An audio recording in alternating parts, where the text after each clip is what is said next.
Hello, I'm Chef Claudio Malika and you're back at the Casa Mia Ristorante. Today we're doing a little bit of pasta.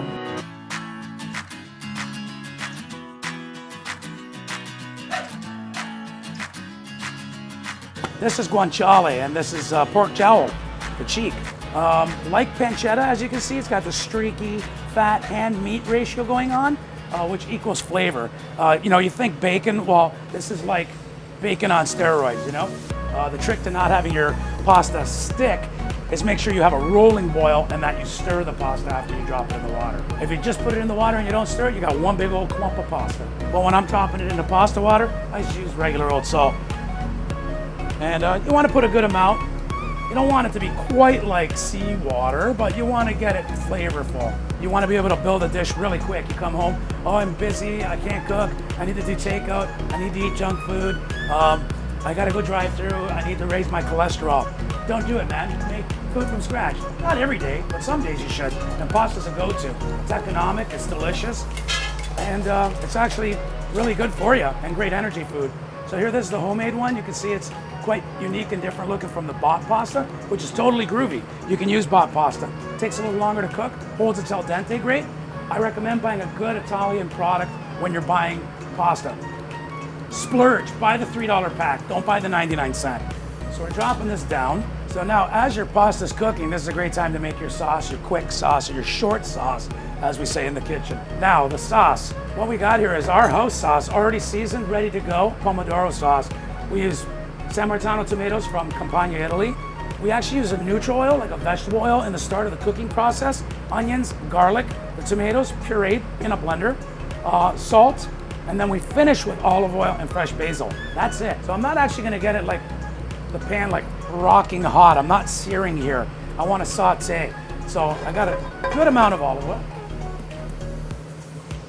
Onions, just white onions. But I mean, hey, whatever. If you got red onions, this is what you have in your fridge. It's what you use. As long as you got something in the onion family, you know? If you got his brother, the red onion, or his cousin, the shallot, use them. They all work. So we're starting to get a little bit of movement in the pan. You can see the onions are kind of dancing, but still got a bit of raw, but they're just starting to happen. They're starting to sweat, and that's what we want before we add the guanciale. So we're just gonna drop that in the pan. And the reason why I'm waiting is this guy cooks up quick because I cut it thin. If you cut that into like larger chunks or cubes, you could have added that all together and it would have been just fine. But now you can see it's dancing more. Now we're actually getting a little bit of color. We've rendered out that fat, that wicked fat from the pork too. That's where the flavor is. And we're gonna add our pomodoro, our house pomodoro to this. So here you go. I pulled it over because I don't want to brown the tomato sauce. I want to keep it bright red, fresh. Figure out if your pasta's ready. What do? You do what all chefs do. You taste.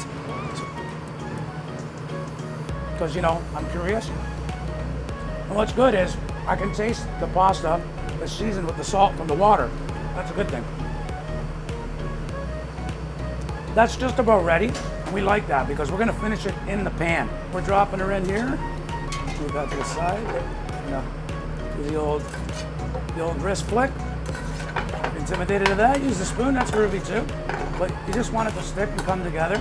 And you can see it's awesome how it's coming together. Amazing what a couple of hits of water can do.